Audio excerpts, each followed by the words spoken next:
Aí um dia essa pessoa vai encontrar a pessoa com a qual ele ou ela quer passar o resto da vida juntos. And they come to her and they say, they come to her and they say, I have all of this to give to you. I want to spend the rest of our lives together. And I have so much to give you.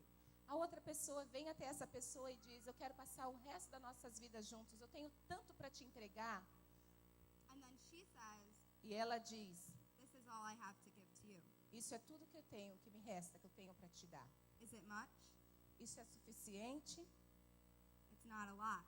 Não é muito, But it's all she has because of the choices that she made. mas é tudo que restou devido às escolhas que ela fez. This next rose is going to represent a person who chose to stay abstinent. Essa próxima rosa representa uma pessoa que escolheu permanecer abstinente. And they are full. They are beautiful. Essa rosa está completa, está linda. And they've chosen to keep themselves till marriage. They've chosen to come to their person and say, I have all of this to give to you. E essa pessoa escolheu esperar até o casamento e dizer para aquela pessoa que vai ser o seu cônjuge, eu tenho tudo isso para te entregar. Now tell me, which rose is more beautiful? Agora me diz, qual das duas rosas é mais bonita? Girls, which rose would you rather get from your husband? Mas meninas, qual dessas você gostaria de receber do seu marido? Qual dessas você Não. queria que fosse o seu On marido? Valentine's Day, when he comes to you, would you like a whole bouquet of these? Se no dia dos namorados o seu namorado trouxesse um buquê de flores, você queria um buquê deste Or this one? ou deste? That's the point. Esse é o ponto. The next rose that I'm going to show you guys A próxima rosa que eu vou mostrar para vocês, might be some of you. talvez represente alguns de vocês. It's someone who has made a few bad choices Alguém que fez algumas escolhas erradas and has given themselves away a few times. e se entregou algumas vezes. But now they've chosen to stay abstinent. Mas de agora em diante ele escolheu permanecer abstinente. So I only took a few petals off. Então perdeu apenas algumas pétalas. Now, can you tell much of a difference between these two roses? Você agora consegue ver diferença entre essas duas rosas? Just a little bit, right? Só um pouquinho, correto? This one is still full. It's still beautiful, Essa aqui ainda está cheia, ainda é linda, as much as this one. tanto quanto esta. So this rose is probably not many of you here today. Essa rosa talvez não represente muitos de vocês aqui hoje. This rose is a person who's given their whole life. Essa aqui é uma pessoa que entregou toda a vida. And so this person is at the end of their life now. E essa pessoa agora já está no final da vida. But these people have chosen to stay abstinent. Mas essas pessoas aqui escolheram permanecer abstinentes. And these people have so much to give. E essas pessoas têm muito para dar. So now, and this presentation it doesn't obtain to anybody who has gone through any sexual rape or anything like that. Essa apresentação não se refere a ninguém que tenha passado por abuso ou por estupro. You didn't give yourself away. Você não se entregou para ninguém. In God's eyes, He still sees you as this beautiful, full flower. Se você é uma dessas pessoas, fique sabendo que aos olhos de Deus Ele ainda te vê como essa linda flor completa.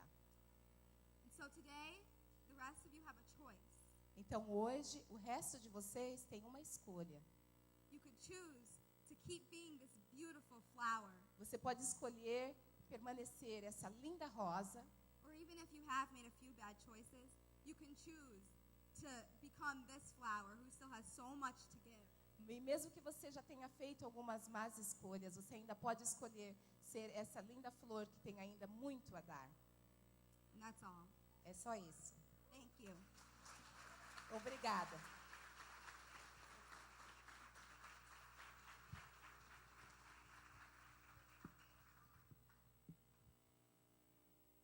Agradeço a atenção à apresentação da Rebeca e eu espero que amanhã tenha bastante jovens aqui que vêm para fazer o curso que nós vamos dar, que nós ensinamos jovens, amanhã vem outra jovem, juntamente com a Rebeca, estarão dando esse curso para ensinar vocês a falar em escolas, em grupos de jovens, para fazer esse tipo de trabalho entre os jovens. O nosso trabalho, irmãos, no Brasil for Life é ajudar as pessoas que estão enfrentando uma gravidez indesejada. Eu vejo que aqui tem muito jovem. Eu quero dizer para vocês que nós que damos esse aconselhamento, que ajudamos a mulher, nós sabemos que é vocês o tempo todo falado, que tudo bem, faça o que quiser, sai com quem quiser, sai com quantos parceiros quiser e tudo mais. Mas eu fazendo esse trabalho já há 21 anos, sou a pessoa que vou e abraço e dou meu ombro para a pessoa chorar depois das baladas, depois das dormidas, depois das traições, depois de cair no pecado. Então, eu quero que vocês fiquem sabendo que, apesar de vocês que são todos jovens, vocês são muito tentados. O inimigo certamente tenta vocês. Eu já fui jovem como vocês. E eu sei exatamente como nós somos tentados. Mas eu vou dizer para vocês, com força, com a fé em Deus que vocês têm, com a ajuda que vocês têm da igreja, com a fé que vocês têm no nosso Senhor, vocês podem dizer não e não cair nas tentações. Porque, irmãos, depois, meus queridos, depois que vocês caem, depois que vocês vão para as baladas, depois que vocês se entregam, depois que vocês se engravidam sem desejar, depois que vocês pegam uma doença contagiosa e nunca mais podem ter filhos, aqueles amigos que te convidaram para a balada, que te falaram que era legal, que devia fazer, eles somem. E somos nós que ouvimos o choro. E não é bonito. Então, se vocês quiserem vir aprender como trabalhar conosco fazendo esse trabalho, amanhã nós estaremos aqui e vamos falar mais um pouco disso. Nesse momento, eu gostaria de pedir que abram comigo as suas Bíblias no livro de Lucas, capítulo 16, versículo 19. Eu gostaria de saber se tem alguém que pode, por favor, ler do versículo 19 até o versículo 23. Alguém pode ler? Alguém que tem uma voz alta? Está ali. Muito bem, eu vou ler então. Ora, havia certo homem rico que se vestia de púrpura e de linho finíssimo e que todos os dias se regalava esplendidamente. Havia também certo mendigo chamado Lázaro, coberto de chagas, que jazia à porta daquele e desejava alimentar-se das migalhas que caíam da mesa do rico. E até os cães vinham lamber-lhe as úlceras. Aconteceu morrer o mendigo e ser levado pelos anjos para o seio de Abraão. Morreu também o rico e foi sepultado no inferno. Estando em tormento, levantou os olhos e viu ao longe Abraão e Lázaro no seu seio. Muitos de vocês já ouviram essa parábola, correto? Agora eu vou dizer para vocês, a Bíblia não dá muitos detalhes sobre a vida desse rico. E, logicamente, o que está aqui na Bíblia é o suficiente para nós, como minha mãe dizia, é suficiente para nós sabermos. A Bíblia tem resposta para tudo. De qualquer forma, o que vocês acham que fez esse rico ir para o inferno? É pecado ser rico? Não, não é pecado ser rico. Também aqui diz que ele se vestia de púrpura, linho finíssimo, ele se vestia super bem. É pecado se vestir bem? Não. E aqui também fala que ele se regalava esplendidamente. Então ele dava muitas festas, era um bom vivant. É pecado dar festas e ter uma boa vida? Então, o que foi o pecado desse rico? Alguém aqui consegue fazer uma investigação rápida e me dizer o que vocês acham, pelo pouco que fala aqui, que levou esse rico ao inferno? O pecado da indiferença, irmãos. Ele passava todos os dias, aqui a Bíblia diz, nós não sabemos por quantos anos durou isso. Por Lázaro ali caído, cheio de chagas, sofrendo. Eu creio que Lázaro também não conseguia se mover, porque diz que os cachorros lambiam as feridas dele. Eu acho que se ele tivesse mobilidade boa, ele enxotaria os cachorros, mas ele ficava ali, os cachorros lambiam. Então, os irmãos, imaginem que a situação dele era miserável. E esse rico, bem, ele era rico. Ele tinha condições de pagar um médico, uma enfermeira, cuidar desse homem, mandar para um hospital, fazer alguma coisa, correto? Ele fez alguma coisa? Vocês acham que existem ainda pessoas indiferentes nessa terra? Alguém já viu alguém indiferente? Eu vou contar uma história para vocês, bem rapidinho, de alguém, eu vou dar aqui a data, que isso aconteceu aonde eu moro. Bem, eu moro em Chicago, mas isso aconteceu em Seattle, que é a terra, se alguém não sabe onde Seattle, é a terra onde começou o Starbucks, quem gosta daquele café. De qualquer forma, no dia 15 de agosto de 2010, um policial marcou um carro. Porque lá nos Estados Unidos existem lugares que você só pode estacionar por 10 minutos, meia hora, 2 horas. Então, quando o policial passa, ele vê o carro ali, ele faz uma marca com giz. E ele sabe o horário que ele passou. Se a permissão é de 2 horas, dali a 2 horas ele volta. Se o carro ainda estiver lá, você é multado. Então, às 9h30 da manhã, uma policial passou, viu o carro estacionado em uma área que só permite estacionar por 2 horas. Numa rua chamada Airport Way South, em Seattle. O motorista, um homem de 36 anos, estava dentro do carro e parecia estar dormindo. O policial fez só a marquinha no vidro, não olhou na cara do homem. Eu lembro, irmãos, que quando eu era bem jovem, a minha mãe, ela se preocupava muito com a salvação das almas. E toda vez que eu levava uma amiguinha em minha casa, ela vinha falar de Jesus para minha amiguinha, e eu falava, mãe, para de fazer isso, que eu fico com vergonha, eu tinha meus 12, 13 anos. E ela dizia, minha querida, você quer ver sua amiga no inferno? Você tem que amar as almas. Irmãos, e hoje em dia, eu vou dar as estatísticas do aborto para vocês. Vocês pensam que a mulher que faz o aborto, eu não vou perguntar se alguém aqui já fez aborto, e não quero saber. Porque se você já fez aborto e foi salva, Jesus te perdoou e isso não pertence mais à sua vida. Mas eu quero dizer para vocês que é um latrocínio, que estão havendo mortes incontáveis todos os dias, irmãos. Gostaria de pedir que todo mundo pisque agora. 1 segundo, pisque. Pois é, enquanto você piscou, 3,5 bebês foram abortados em algum lugar do mundo. São 3 vidas e meia, são quase 4 pessoas por segundo, irmãos, estão sendo abortados. É uma vida perfeita, exatamente como a sua. São seres humanos lindos, maravilhosos como vocês. Lembra, Deus não faz gente feia, irmãos. A Bíblia diz que nós somos feitos à imagem e semelhança do Deus Altíssimo. Então, se alguém alguma vez disse que você é feio, lembra, você diz, não, eu me pareço com Deus, eu sou bonito, eu sou bonita, vocês são lindos, porque nós somos feitos à imagem de Deus. Mas, irmãos, de acordo com o Instituto Guttmacher, que é um instituto a favor do aborto, eles são a favor do aborto, mas eles são os melhores em matéria de estatísticas sobre o aborto no mundo. De 44 a 50 milhões de pessoas são abortadas todos os anos no mundo. Aqui no Brasil, são 273 mil brasileiros são abortados por mês. São mais de 1 milhão de brasileiros são abortados por ano. São 13 vezes o Maracanã cheio. Irmãos, enche o Maracanã 13 vezes e mata tudo. É isso que o aborto tem feito no Brasil todo ano. E o que nós, o povo de Deus, estamos fazendo? O que nós fazemos? E, às vezes, você talvez até pergunte o que nós podemos fazer. Talvez você fique pensando, eu sou um homem, o que eu posso fazer? Olha, os homens é o que mais nós precisamos. Nos Estados Unidos, os homens são grandemente usados por Deus para aconselhar outros homens a não deixar as namoradas fazer aborto.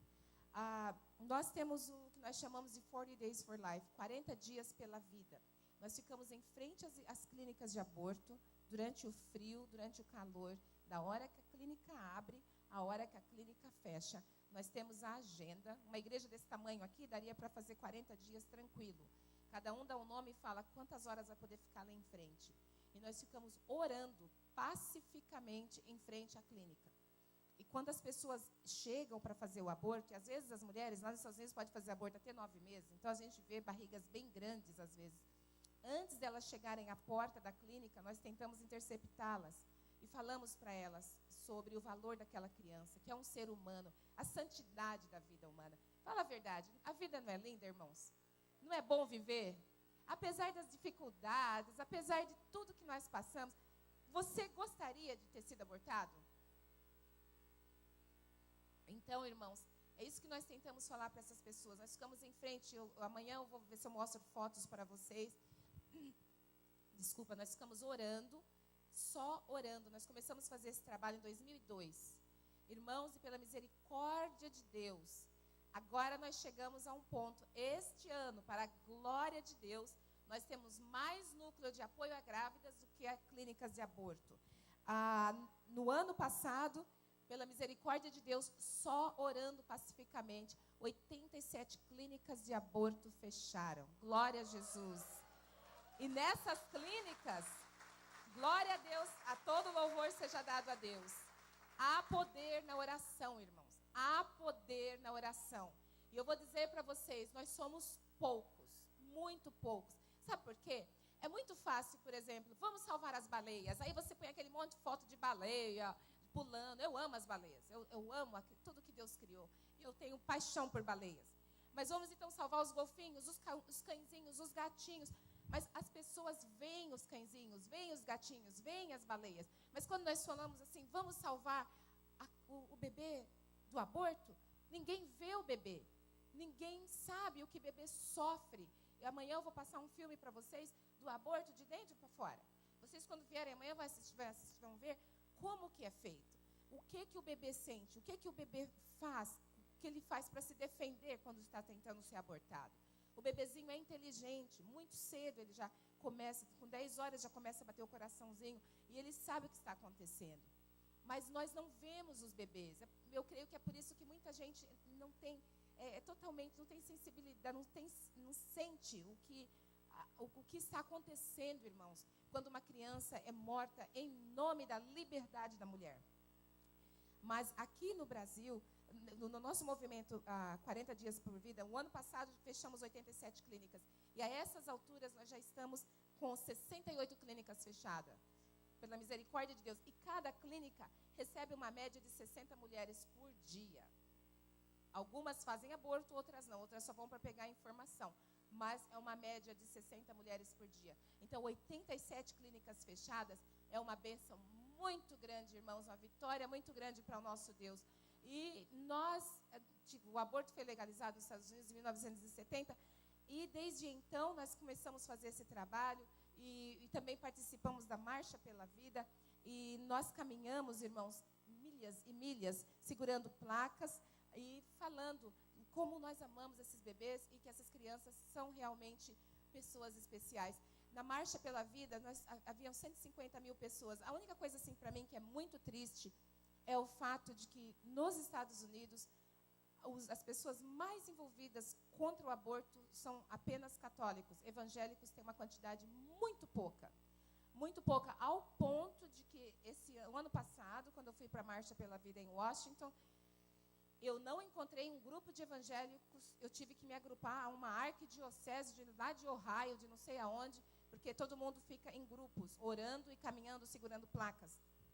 E eu não consegui convencer um grupo de evangélicos americanos para ir para essa marcha.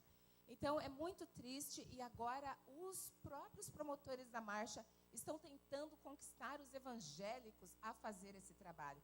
Então, eu dou glória a Deus pela vida de vocês, pastor João e todos os pastores aqui, apóstolos, que estão fazendo isso, estão entregando a vida a esse trabalho. Porque, na verdade, o que vocês estão fazendo é gerando vida, irmãos. Cada mulher que não aborta, eu não sei quantos de vocês conhecem uma mulher que fez aborto aqui. Mas a mulher depois, o inimigo é muito bom para convencer a gente a fazer pecado, a pecar. Todo mundo sabe disso. Ele te convence por A e por B que você deve pecar. Vamos fazer isso. A hora que você peca, a hora que você cai, ele sai e te deixa sozinho, deprimido. Então, a hora que a mulher faz o aborto, nos Estados Unidos, 30% dos suicídios são causados por mulheres que fizeram aborto e se arrependeram. Existem mulheres que fazem o aborto e depois ela fica pensando, hoje era para meu bebê fazer 1 ano de idade, hoje era para meu bebê estaria com 2 anos. Então, irmãos, e você talvez esteja pensando, o que a gente pode fazer? O que podemos fazer para ajudar uma mulher nessa situação? Uma que já fez o aborto, que está pensando em fazer o aborto. Mas primeiro de tudo, o que leva uma mulher a fazer o aborto? O que vocês acham que leva a mulher a fazer um aborto? Desespero, que mais? Falta de apoio. Apoio. E o que uma mulher sente durante a gravidez? Nós sabemos que, na maioria das vezes, nós, como evangélicos, temos essa ideia pré-concebida. Nós falamos, ela aprontou, a gente diz, né? Ela que se vire, tá. Mas quem já esteve grávida aqui, eu vou dar para os homens que nunca ficaram grávidos e que eu entendo muito bem, que para vocês qualquer dor é uma coisa horrível. Eu vou explicar, dar uma ideia do que acontece com uma mulher nos 3 primeiros meses de gravidez. Vou falar bem rapidinho. A primeira coisa, você começa a ficar extremamente cansada, o seio fica inchado, dolorido, fica com náusea, problemas estomacais, desejo ou aversão a certas comidas, mudança de humor, constipação, urina com frequência, dor de cabeça, queimação no estômago, engorda.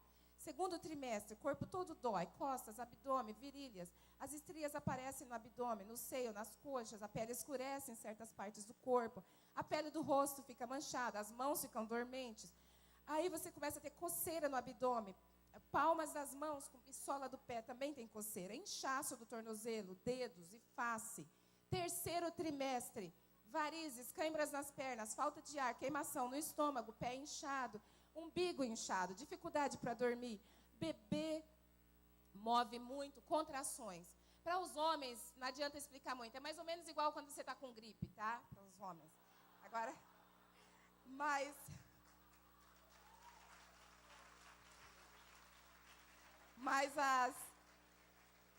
as mulheres que já tiveram bebês aqui, eu tenho certeza que consegue até acrescentar alguma coisa a essa lista. Concordam? Até faltou coisa na lista, né? Mas para os rapazes aí é mais ou menos igual quando você está gripado. Mas, irmãos, agora você imagine você sentindo tudo isso. Além disso, a culpa, a solidão, a igreja te apontando o dedo. Porque a maioria das mulheres que nós aconselhamos, o último lugar que elas querem ir é na igreja, porque diz que lá todo mundo vai acusá-las, vão apontar o dedo. E a igreja é o quê, irmãos? A luz do mundo, certo? E o sal da terra, certo? Nós não aconselhamos, não apoiamos que as pessoas saiam por aí engravidando, fazendo coisa errada, mas a hora que caiu, nós estamos na batalha, irmãos. E quando uma pessoa cai, nós temos que ajudar os soldados caídos, correto? Então, além de tudo isso que a mulher está passando, ela sente a dor. Quantas casadas aqui, eu, com as minhas 2 filhas, mesmo casada, eu tinha tudo isso e ainda me sentia... Eu lembro que o meu marido, ele dizia assim, a Iná, ela está tão emotiva que chora até pelos comerciais de televisão, faz ela chorar. E é mesmo, você fica numa fragilidade tão grande, você se sente tão fraca, tão débil.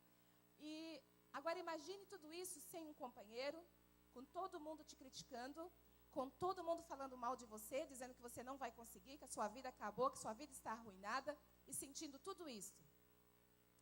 Isso eu não estou aqui apoiando a pessoa que faz o aborto, mas eu estou pedindo que quem conhece alguém nessa situação, que seja o socorro, que seja esse ombro amigo, que o Senhor irá te recompensar.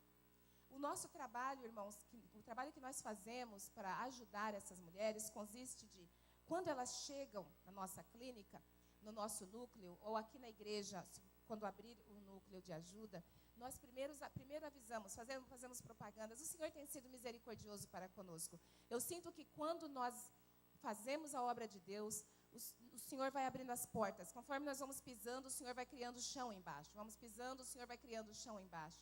Então, a hora que você passar, desejar, entregar o seu corpo como parte do corpo de Cristo, a sua vida como parte do corpo de Cristo, ser Cristo para alguém, ser as mãos de Cristo para alguém, os pés, os ouvidos. Essas mulheres precisam muito de alguém que as ouça.